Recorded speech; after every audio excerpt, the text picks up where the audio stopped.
She's the one that helped Grandpa Daniels build the old recreation hall, or the old church. She started school in the amusement hall, her second grade. In good weather, she and Edith and Emery would walk the mile to school. When the weather was bad, Emery stayed home, and she would ride behind Orrin on his horse, and Edith would ride behind Cecil, and the boys would race to and from school. And she says, and Orrin's horse always won. The next summer, she tended baby and washed dishes for Bernard's. From then on, her life was very much the same, staying with one family member to the other, one brother or one sister, as she was needed in the summers. Her father had laid out the town of Irwin before he passed away, and he had staked out a lot.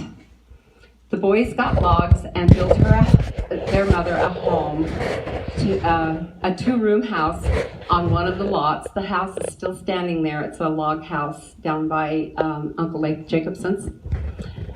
They were neighbors to the Danielses. She said, at last we had a home. I hope this isn't too boring for you. In 1905, she started school after Christmas in the Rock Schoolhouse. She became the janitor. She got up really early, and she would build the fire in the stove. She would dust and sweep, and she was 9 years old. She got paid $2.50 a month, and she gave that to her mother. She cooked for sawmill men up Rainy Creek. She drove dairy horses. She rode pony after cows in Grand Valley. She helped make cheese. At age of 12, she helped cook for sawmill men in back of Old Baldy. At 13, she helped the Bernard's Ranch, on Bernard's Ranch, cooking for hay men.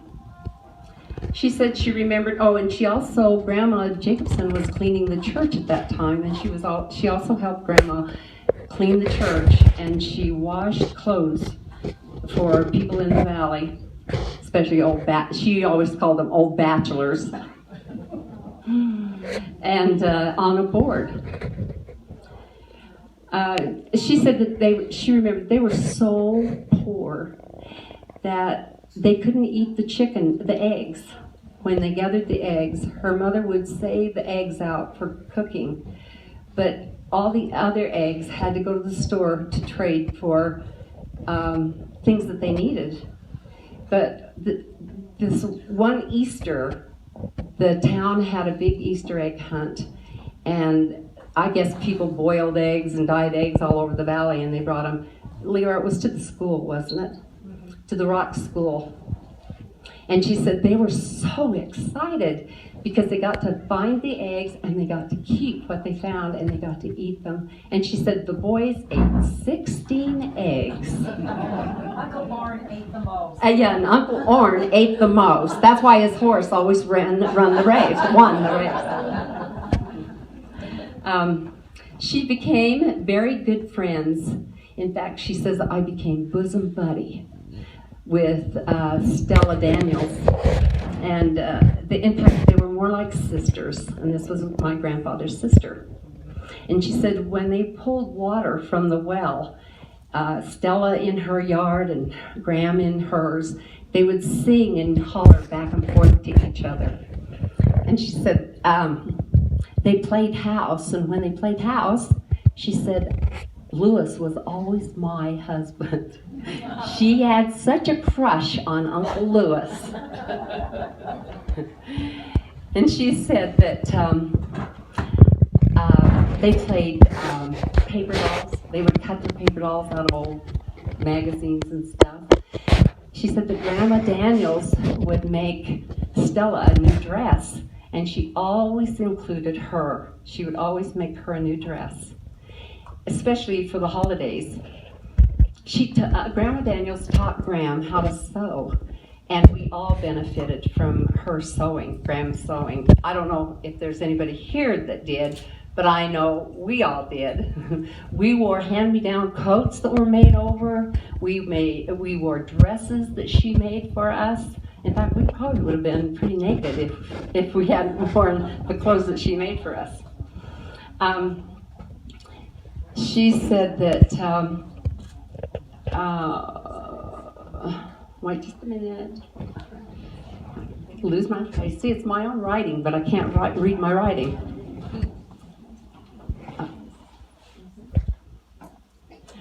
Okay, where am I? Oh, she said that Stella and her would ride horseback all over the valley, and they were really good horsemen. She said they would race through town and rear their horses up on their back feet, and Grandma Jacobson would say, "You little hussy." And she said she and Stella thought they were tough, and they dressed like cowboys, with riding skirts and laced boots and cowboy hats and white shirts, black mufflers they had around their necks, and gauntlet gloves. She said that at 13, she was sitting in front of the Nielsen store in a wagon, and this really nice-looking young man came by and handed her a bag of candy. She says, "I think that was the first time I realized that another Daniels boy liked me instead of Uncle Lewis." When Stella was employed in Idaho Falls, before I tell you that, she said her mother wouldn't let her date until she was 16. And the young men were flooding her door. You know, you can look at her picture, and she was a beautiful young girl, I thought. Maybe I'm prejudiced, but I thought she was awfully pretty. She said the men were flooding the doorstep.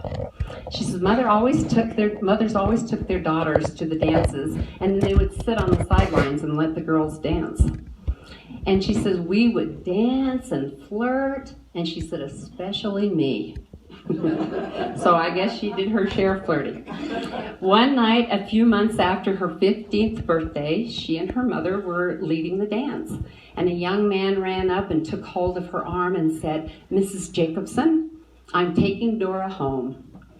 Her mother was so astonished, and she said, "You are?" And from that moment on, that was it.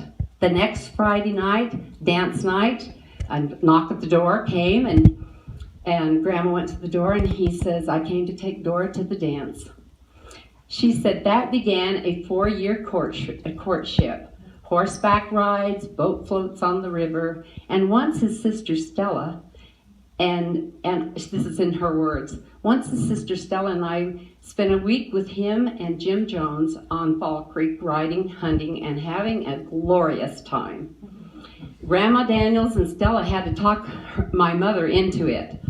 She says her mother said, "People will talk." But after Ed told her he would whip the first S of a B that talked, her mother said, "Okay."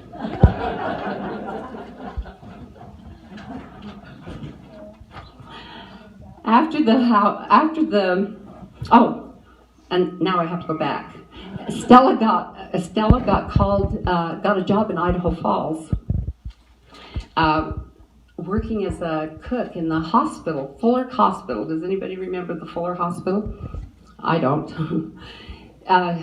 She was helping. Along with her and the help of Dr. Fuller, they got Graham a job working for this as a housekeeper for this family. So she said, one November morning, my trunk tied atop Fred Hatfield's load of hogs, I was off to the city. Ed had gone to work in Blackfoot for a sheep man. And then she said that after that job finished, she went to work for the superintendent of the Studebaker Company. So I guess that Studebaker Company was even back then, because we owned a Studebaker from that same company when I was a kid. In the spring, she went home to Irwin to take care of her very sick mother. And that summer she took in washing, and she said, for dirty hay men that changed their clothes once a week, whether they needed it or not. She also milked cows and chased cows and churned butter and fed cows, and she did whatever she could around the house to help her mother. In the fall of 1915, her good friend, Margaret Butler, and if you see this wedding picture right here, that's Margaret Butler, and this is Elmer Thomas. Does anybody remember Elmer Thomas and Lois Thomas? Well, this is Elmer Thomas. That's my grandfather, and that's my grandmother. Margaret Butler was staying with my grandmother because Grandma Jacobson had gone to visit one of her other sons. And so what they did was have the boys come over and they cooked dinner for them. And this one night, Ed says, Dora, walk me partway home. And Margaret and Elmer had said, we're going to go out to town and get married. We would like you to stand up for us or have a double wedding. And they says, no, we can't have a double wedding. We're not ready to get married yet. So he said, walk me partway home. And so Graham went out the door and they started walking toward his house, and he stopped. And he said, we're getting married. We're going to have that double wedding ceremony. You go back in and get Elmer and tell him to come out here and talk to me. We're going to get married. And that's what they did. So in the fall of 1915, they were married in a boarding house. Let me turn my page. October 19th, 1915, they were married in a rooming house in Idaho Falls by a Bishop Charles Crabtree. A week later, they had their wedding dance. She said, did they ever dance? After the first two waltzes, they didn't ever see the men again until the last dance at 2 o'clock in the morning, and then they got back together with their husbands. They forded the river and went to live on the dry farm. The house was across the canyon in the hollow, not where the ranch house is today. In December, Ed's brother Jim, with his new bride Nellie Baker, it's related. Nellie Baker moved in with them in a one-room farmhouse. Didn't have much privacy. I don't know how she got pregnant with Aunt Wanda, but she did. She said it was a fun winter. Jim, I bet it was. Jim was always pulling tricks on his wife. He said, and she said, but Edward knew better. Ed and Jim tried to dig a well to look for water, but they missed it. And they had to pack water from across the canyon, up the side, over to where the old ranch house is on the dry farm over there. Anybody been over there? There was a ditch that ran there from the head of the springs, and they had to bring their water from there all the way back over to the hollow across the canyon. She says, I learned to conserve on water. In the spring, Jim and Nell moved back to their farm across Fall Creek. Ed went to work for Jim Baker, and Dora went to stay with her mother. She said they made lots of quilts. Her first baby, Wanda, was born June 23rd, 1916, weighing 3.5 pounds, in Grandma Daniels' house. This house right here is the house that Uncle Leif Jacobson lives in now. They took the top off, the upstairs. But that's where Aunt Wanda was born, and Grandma Daniels was the midwife. It's still there, isn't it? That's what I thought. Let's see. She weighed 3.5 pounds because she was premature. Okay.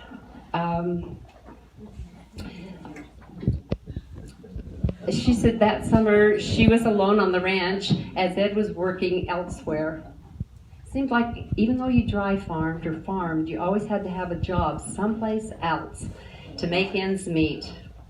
In November of 1916, Ed moved his wife, Graham, and their 4-month-old baby into a sheep camp wagon on the Ralph Fleming where he had 1,600 head of sheep for Jesse Wheat.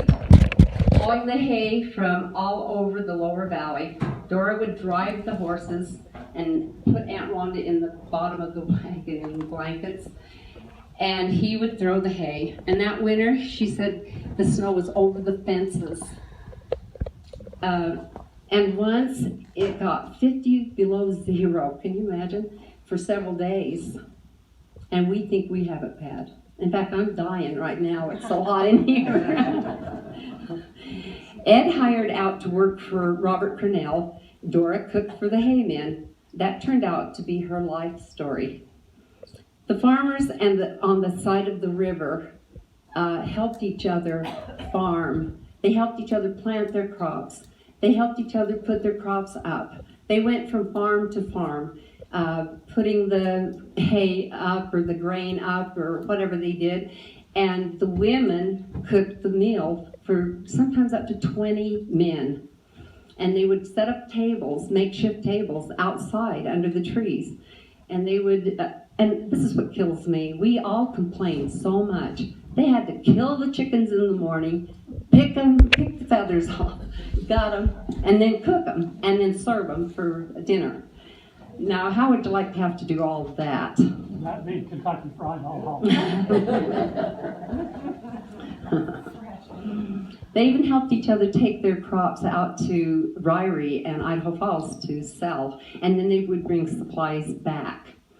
I know that they cut ice off the Snake River and covered it in the summer with straw so that they would have ice for their food.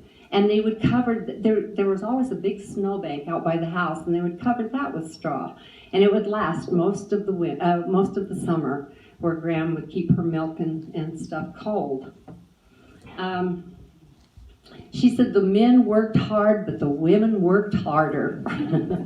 Because not only did the women cook, they also drove dairy horses. And sometimes they had to pitch the hay, and they had to milk the cows. And they just did whatever they had to make a living. But it was a magical time for them. My grandparents loved each other so much. In fact, one time Aunt Wanda and Etta Ann and Mother were at our house, and at Dolores and I, and they said, you know what? Mom and Dad should never have had kids. They loved each other so much, they just needed each other. They didn't need us. And I thought, oh yeah. They would ride over to each other's houses and play cards on the weekend. They worked hard during the week, but during the weekend they would play cards, they would dance, the kids would sleep all over the floors, and they would eat, and they would enjoy each other's company. Especially in the wintertime, they would go by sleigh and enjoy each other's company. Graham was the only doctor on that side of the river, and she doctored a lot of people. She delivered Georgetta Weeks, right? Right. Am I saying her name right? She delivered her. Jane and her were quite good friends. In fact, I can attest to her doctoring skills because Dolores and I never went to the doctor. Graham did all the doctoring on us when we lived in the valley. I cut my leg very bad on a double-bladed axe that Rich Weeks had stuck up into a pole, and they never took me out to the doctor. I still have the scar. I should have had stitches, but Graham came over every morning and every night and doctored my leg. My grandfather was on the school board, and they built a schoolhouse up by where Bill Hill's house is, you know, on the West Bank. A one-room schoolhouse. I'm sweating. Will you hold that? Will you hold that on her?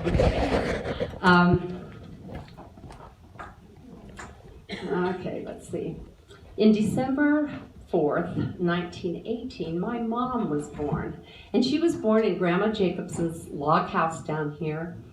And Aunt Ede, Aunt Ede Jacobson, her sister, and a lady by the name of Lula Johnson were the midwives.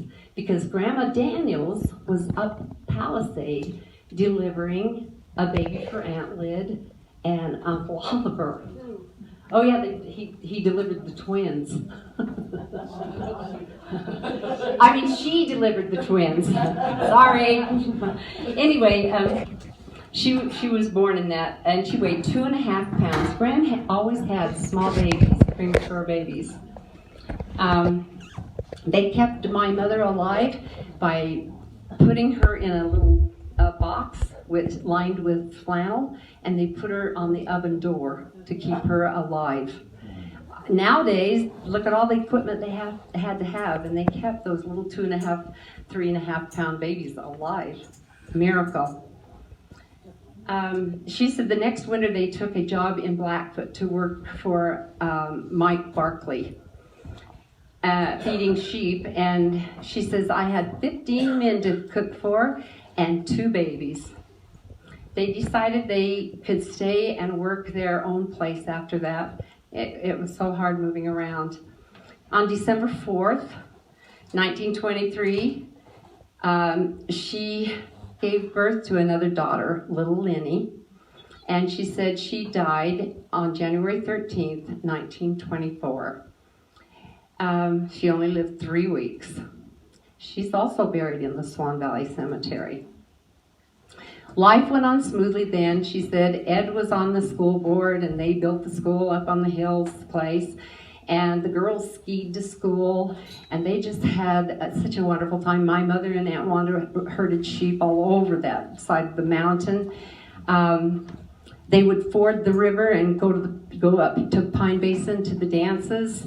My grandfather playing the violin, and my grandmother calling. She said calling the square. And my mother and my aunt learned how to dance. Aunt Wanda at that time caught Old Silver. I don't know how many of you remember Old Silver, the horse that she had. That was a wild horse that she caught up above the ranch, and she broke that horse. And I've got a picture of her on it, I think, someplace here in the front. Anyway, I've got a picture of Aunt Wanda on that horse.